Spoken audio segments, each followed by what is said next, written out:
Do you agree that Jokic is already top 20 player all time?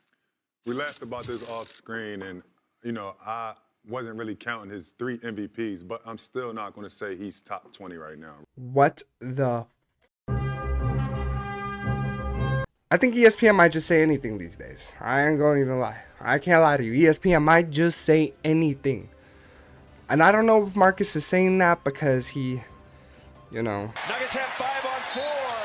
And Jokic, oh no! But Jokic is definitely top 20 by now. And there's no denying that. From the bottom of my heart, Jokic is top 20 by now. You don't win 3 MVPs by not being top 20. And I think Jokic is slated to end top 7 to 10 by the end of his career. And the only reason I say 7 to 10 is because I don't think his age matches up with the rings he can win. Because I don't think he can catch up to Bron's 4, Kobe's 5, MJ's 6. I think that'd be great. And I'd love to see it happen. But at his old age, I don't think he can.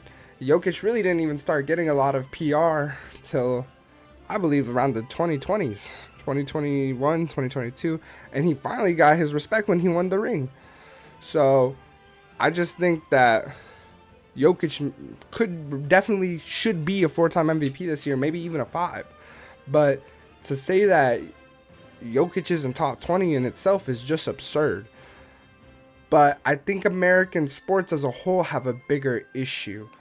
I think we don't really realize what most valuable players should really mean. Because we have to look at it like this. Is the most valuable player just the best player on the best team because their team's the best and that makes them the most valuable?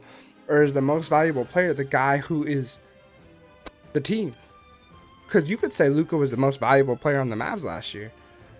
But in this year, you look at Jokic and gosh darn, the Nuggets are a dumpster fire. Their coach just got fired. Like seriously, their coach just got fired. And Jokic loved the coach. Yeah, he was out there traveling to Serbia for him. But for real, Jokic is the team. There's no Denver Nuggets without Jokic. You have to think about what's surrounding him. MPJ's an alright role player. Aaron Gordon's a good role player. Jamal Murray's good sometimes. And have you seen the bench without Jokic? When Jokic is off the court, the team's a total dumpster fire. Like a serious dumpster fire. But American sports have an MVP problem. Because you look at last year, you saw the Josh Allen, Lamar Allen, 2 years in a row MVP battle. It broke out in a Twitter race war. Can we believe that? 2 guys who are incredible at their sport had to break out in a race war thing and say it was racism if Lamar didn't win it this year. And Lamar, I think they should have been swapped, honestly. I think Josh should have won it last year. Lamar should have won it this year. I think that's what it should have been. Did we see Lamar play this year? Now, for the people who say Josh Allen didn't deserve one at all, I'm a bit biased, but, come on. Really? He shouldn't have ever won one? Really? But you look at Merriam-Webster, they define MVP by monetary value, and that's fine.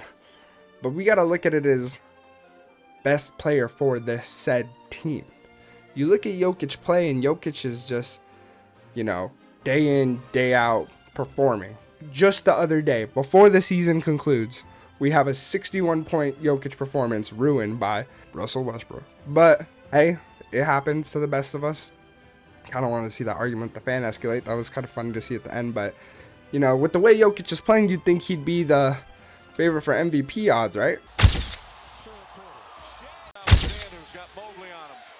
Slithers in, falling away. Spins away, cuts down the leg, switches against OKC over the last couple of years. Shea, oh my goodness. Grab each other out of the picture. Step in Shea Gilgeous-Alexander. A guy who's an absolute dog, to be completely honest. A guy who's averaging 33, 5, and 6. Stat check me if I'm correct. I think I am. Importantly, Shai is a winner.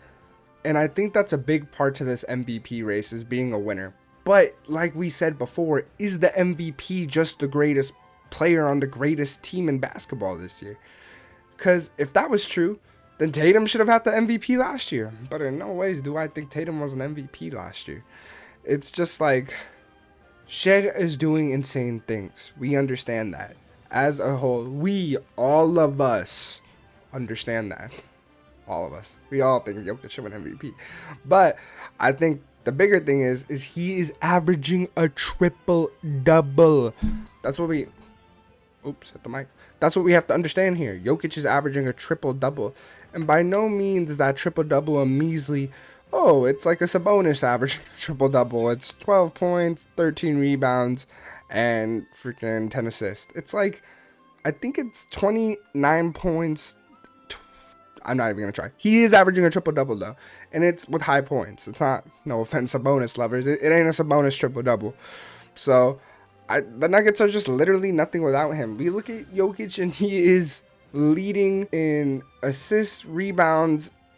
Well, not an MVP recent total, but with Shai, he is leading with assists and rebounds and steals. Not by much, but steals. Shai's leading in blocks. And he's winning in three-point percentage. It is just a hard debate. Because if you ever watch the Nuggets play without Jokic, have you ever watched the Nuggets play without Jokic? I think that's what it really comes down to. I just think when he steps off the court, the offensive rating's bad. And my sources, it was one Reddit post. But I mean, we all saw the stat when Jokic is off the court, the Nuggets ain't that too good at all. And what Jokic is doing is insane. I really think he should be a 5-time MVP. And for Marcus Morris not to put him in the top 20, disrespect.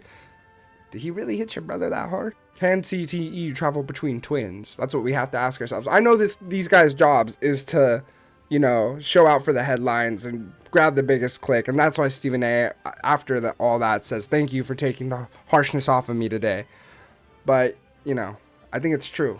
And I think we do have a problem in our American sports. And for the Shai Gilgeous-Alexander free throw debate, the great free throw at Paradise Palms, or Pleasant Park, the great free throws at Pleasant Park. Anything I turn on, Shai shooting free throws. There's a bit of truth to it. I can't lie. I think he shoots a lot of free throws. I think he shoots too many free throws. But my friends have told me that he deserves it. Like he said, I deserve it. And if he deserves the free throws, we can't argue with that. You know what I mean? So, I don't want to use this as a video to put down Shai. It's more of a video to uplift Jokic. And if there's one man I can't leave out of this, because I learned too much. I mean, I already respected the hell out of him. But the third place in this should be Giannis. I mean, what Giannis does for the Bucks is insane. Like, I'm filming this during the halftime of the Pacers-Bucks first playoff game. I just think that the Bucks would be nothing without Giannis. I can't even lie.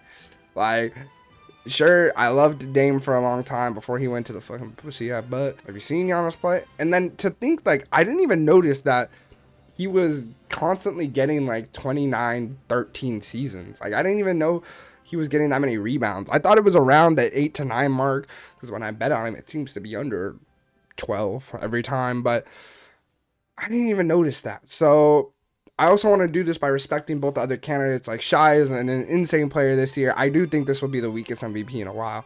And I do think Giannis deserved more than one MVP throughout his career. He just sadly ran into Jokic and a Joel Embiid year. That's what I'll say about Joel Embiid. But, like, he's averaging a triple-double. And to the Thunder fans of last video that said I'm an idiot, please win this first series and please go to the championship. Because if you guys don't go to the championship off of this regular season, call it up. So please bench show out. If you guys want to see why I got all that hate last video, you can check it out. Peace!